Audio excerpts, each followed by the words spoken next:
partai akan menjual misi dan misinya dijual. Mereka penjual katanya. Anda ada sebagai pembeli. Kalau pembeli dengan penjual siapa lebih? Kita TNI itu bisa kuat sama rakyat apabila kita sejuk, kita damai. Rakyat itu bukan musuh. Rakyat itu adalah teman kita dalam mengabdi kita pada negara dan bangsa ini. Ini tujuannya. Kita perlu mengikat kebersamaan di negara kita ini. Karena apa? Tugas pokok itu tidak bisa dilaksanakan apabila kita tidak sama-sama seluruh komponen bangsa di sini untuk membantu saling bantu untuk melaksanakan tugas pokok itu. Pembangunan itu harus berjalan. Pembangunan berjalan itu tidak bisa dilakukan oleh sendiri.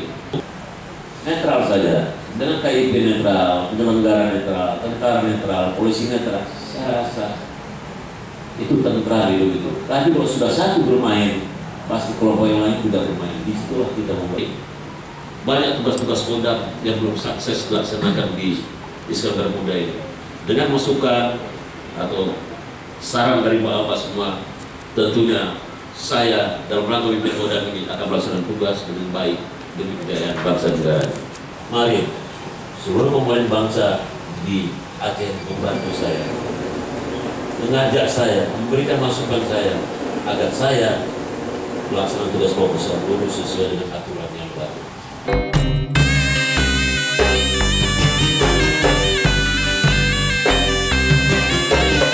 Sebagai salah satu komponen bangsa, elemen sipil masyarakat untuk mendorong proses kontestasi politik yang benar-benar menjadi harapan masyarakat masa depan. Ini adalah terkait dengan penyelenggaraan kaderisasi.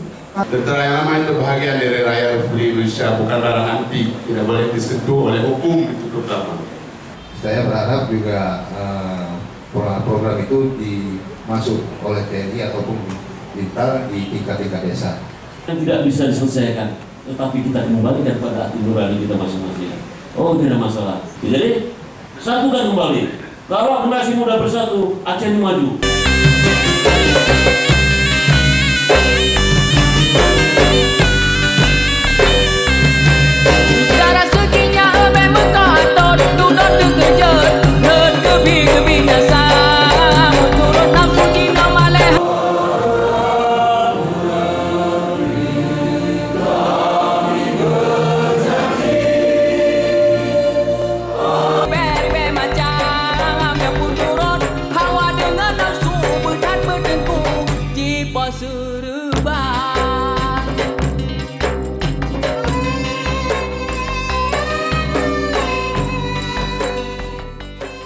Saya rasa kegiatan hari ini sangat bagus untuk sebagai pertama untuk perkenalan Pangdam dengan masyarakat. Kami dari KNPI berharap dengan adanya Pangdam yang baru sekarang bisa terjadi hubungan yang baik dengan segala lapisan masyarakat, khususnya pemuda.